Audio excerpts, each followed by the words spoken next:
Jangan lupa like, komen dan subscribe yang banyak karena masih banyak berita di Unmus TV menyambut lidah rakyat. Seperti berita yang satu ini. Tim investigasi dari Reskrim Polres Kabupaten Labuhan Batu Selatan olah tempat kejadian perkara TKP.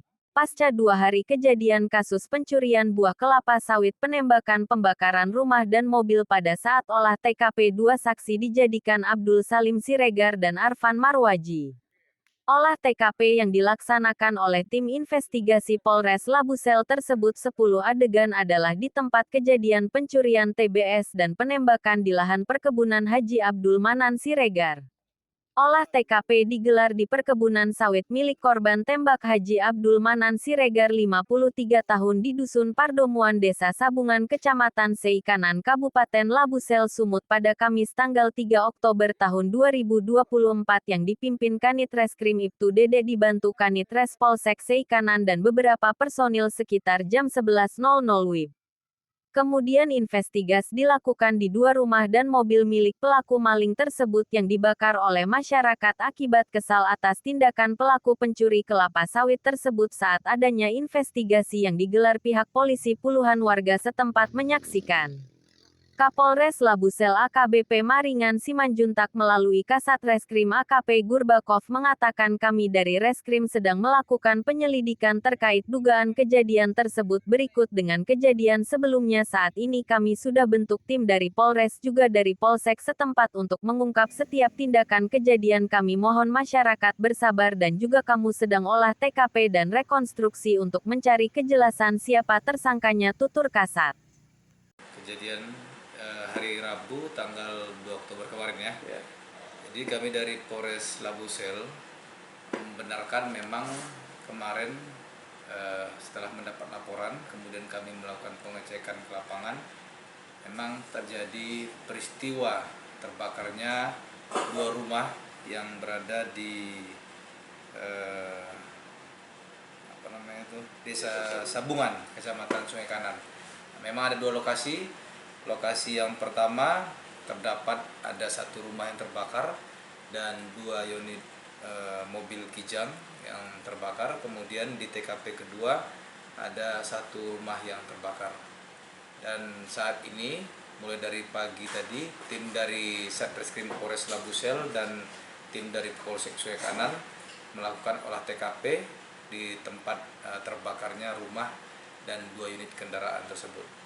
Saat ini kami juga sedang mencari tahu kepemilikan rumah tersebut, karena sampai sekarang yang kami dapat info, rumah tersebut disewa oleh orang yang mana orang ini menjadi sasaran atau amukan warga.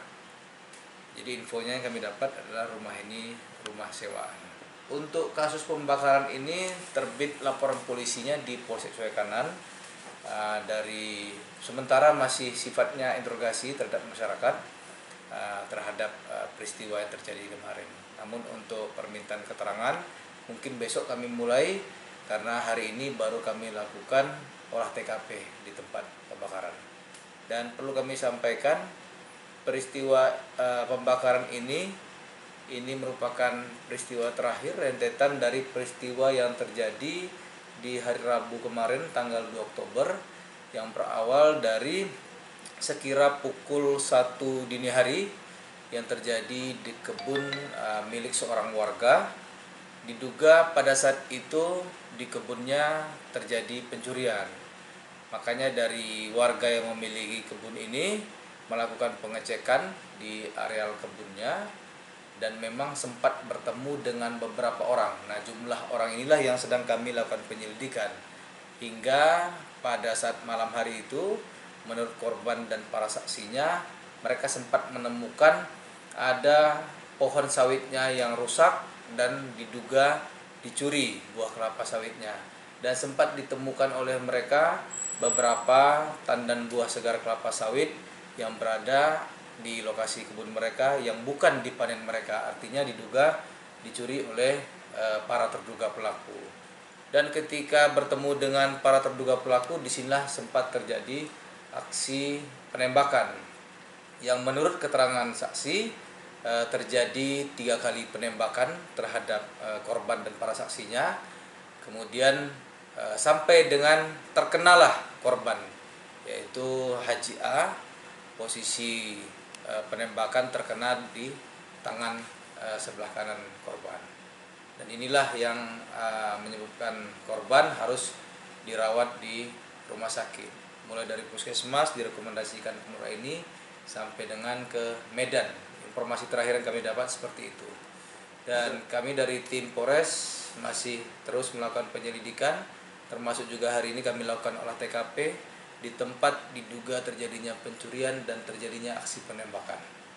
Sampai dengan hari ini, informasi dari keterangan saksi yang kami dapatkan dan dari dugaan sementara, ini adalah jenis senapan angin. Kalau jenis secara detailnya kami belum bisa pastikan karena barang bukti ini pun yang nantinya akan kami lakukan penyitaan. Sampai hari ini kami juga masih melakukan penyelidikan keberadaan barang tersebut. Informasi yang kami dapat dan memang dari keterangan saksi, jadi di antara kedua belah pihak ini sama-sama ada korban penembakan. Yang satu kena di tangan kanan, ini yang pemilik kebun yang saya tadi jelaskan. Kemudian yang satunya lagi dari rombongan yang diduga melakukan pencurian, ini kena di kakinya, di betisnya, kena di betisnya sekali tembakan. Kedua-duanya sampai dengan hari ini kami mendapat informasi masih sehat. Cuman ya dalam kondisi tadi ada luka tembak. Sampai saat ini kami masih menunggu hasil olah TKP dari lapangan dan kami masih melengkapi keterangan saksi hingga nanti kalau kami sudah tetapkan siapa tersangkanya, kami akan update terbaru ketika kami sudah melakukan penangkapan terhadap mereka, karena kami tidak bisa menyampaikan secara langsung siapa saja yang terlibat di dalam perkara ini. Kalau dibilang lambat, LP-nya baru masuk hari ini. Nah, itu kira-kira. Sedangkan kita dari pihak kepolisian, ini ada teknik pembuktian kita. Yang mana untuk menetapkan seorang sebagai tersangka, kita harus mengacu kepada Perkap 6 2019, pasal 1 angka ke-9, bahwa harus terpenuhi 2 alat bukti dan didukung dengan barang bukti, sehingga baru kita bisa menyimpulkan orang inilah yang merupakan tersangkanya. Kalau tidak bisa sembarangan kita tetap orang sebagai tersangka kan gitu. Hari ini kami masih melakukan penyelidikan terhadap siapa saja berbuat apa. Ini masih kami lakukan penyelidikan.